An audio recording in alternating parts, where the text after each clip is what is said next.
Hi everyone, thanks for tuning in. Going to do a slightly shorter video today, something a little bit different. Obviously just tied Tim Shrimp on the last video and you saw the way I make the underbodies on that. Now I'm going to do this slightly different for the next couple of patterns that I'm going to do. So this is how to build up a Gammarus style body, underbody, by stacking the lead on top of each other. So applicable 20 size hook. This is a size 10 grab pupa, so I'm going to take some flat lead and I'm going to wind that all the way up to behind the eye. So I'll probably take on this size 11, 12 wraps, something like that. So I'm going to go pull that off so I get a nice neat cut. And then you'll see I leave a tag at the end there, and I do that so that I've got something to hold on to as I'm wrapping it, and I'm not undoing it as I wrap sometimes. So take an old pair of scissors and just cut that away. And then the next thing you want to do is come in with the thread that you're going to tie the said fly with. So in this case it's going to be a rusty brown, because the next video I'm going to do for you is a disco shrimp, and this is the thread I use for that. So tie that in right behind the eye, and then you want to push your lead tight up to that. And then with loose wraps we're just going to follow that down into the bend and stop just after the lead and create a little bit of a thread dam, and that just stops the lead moving up and down.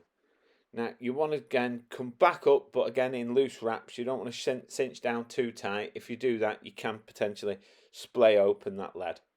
So for the next stage I'm just going to reposition my hook, and I'm now going to put the lead strips over the back of the shank. So using exactly the same size lead, I'm going to then start one wrap in, so this will help me guide my taper, and then just catch that in at the tip and then just wind all the way down to the bend, and I'm guiding that lead over the back of the shank with my other hand as I tie, and I'm going to stop one wrap short. And at that point you want to do a couple of wraps, nice tight wraps, to make sure that when you snap off the lead like so, you don't just pull those wraps back up. So now it's just a case of continuing that process and building that body up. So you'll see I come in slightly again, tie the tip down, and then guide it over the back of the previous strip, and just keep repeating that process until you've built up either the sort of shape that you want. I tend to do it till I might have maybe just under a centimetre on the top piece of lead. So they don't take that long to do. You do get a nice slim body by doing it. So the fly ultimately cuts through the water better, so it'll sink faster, which is really good if you're using one fly and you're potentially just sight nymphing. So it's really simple. Next, once I've done all that, I will tighten out and neaten down all my ends and just create a nice smooth underbody for when I actually tie the pattern that I'm going to tie. So as I say, I would do 7 or 8 of these before I actually got into tying the flies I'm going to tie.